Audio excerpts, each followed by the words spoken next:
Joining me now, Phil Brown. Phil, congratulations through to the fourth qualifying round of the FA Cup, but it came at a bit of a cost. It did, unfortunately, Luke Summerfield looks like he's, staying a lengthy period of time out. He's waiting to get the X-ray, so I'm not going to be the bearer of bad news at the moment, but he's got a 10-hour wait in Worcester Hospital, which doesn't bode well. He's in a lot of pain. He's taking a lot of tablets. I'll be calling in on the way home just to see how he is. The beauty of the change room is half the players have gone to see him, hopefully, and his family are with him at the moment. So we wish him well. But when you don't know, and it's going to take 10 hours before we do know, he'll be in some pain, I'd imagine, the lad. It looked like a bit of a hardy challenge, but that sort of personified the game. It looked like the game was like that.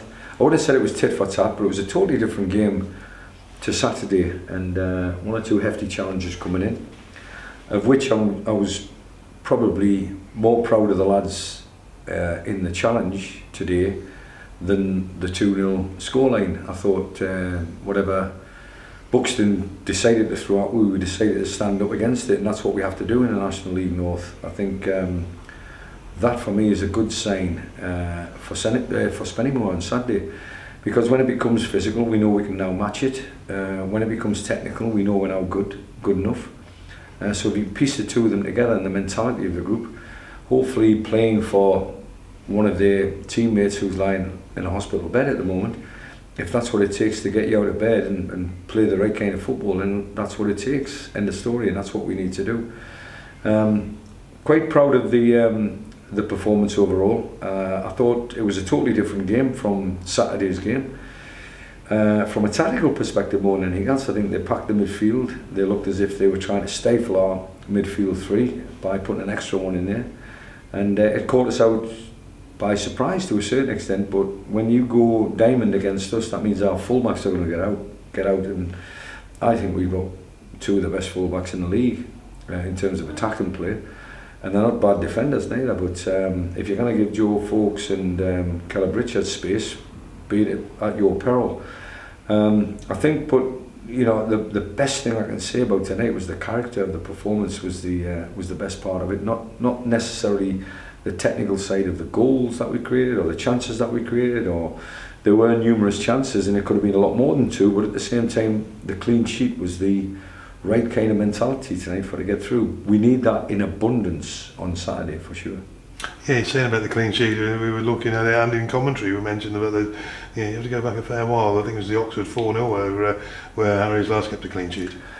That's true, and it's not for the one to try, and I don't think. I think the players have, as a back four, they've been working together in units, etc, etc. There were certain things about the team selection tonight that I wanted to look at. I wanted to look at Harry and Amari together as a front pair. I wanted to see what Toby was going to be like down the left or the right hand side, whichever side of the field he found himself on. I wanted to see the emergence of Jack, who looks like he's getting his career back together. And I don't mean that from a negative point of view. I just think it had stalled because of the end of last season where he was injured. He put a little bit of timber on, as everybody's been making reference to. He's had a really tough pre-season, and he's had a really tough time, circulated his name, looked like we didn't want him, but it was never the case. It was just a case of, you're not in the team, Jack, what do you want to do? And he just wants to play football. Well, tonight he played a bit of football. So I looked at that, but more importantly, I wanted to look at a back four, a solid back four, and see if we can get that clean sheet mentality with Dibs behind him.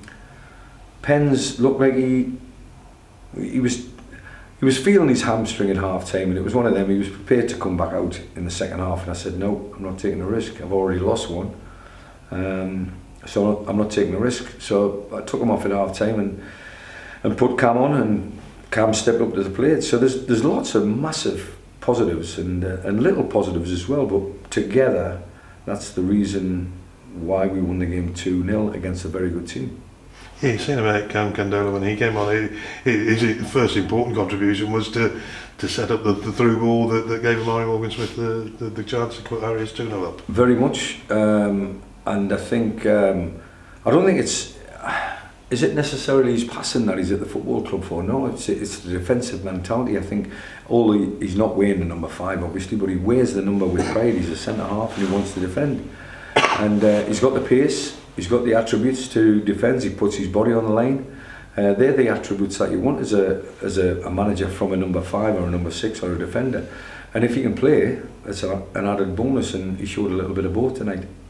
You say the physicality is key, and certainly going up to Spennymoor on Saturday, it'll be another severe test for Harriers and the squad.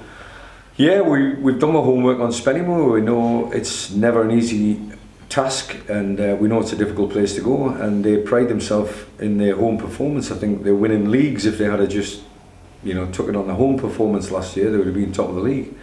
But unfortunately, in every game of football, every league, you've got to play home and away. At home, it's a fortress. There's no doubt about it. But we've got to travel there with the mentality that if we perform with the kind of attitude, mentality that we showed tonight, then we've got a foothold in the game before you even start. And if we've got a foothold in the game, we've got enough quality to win it.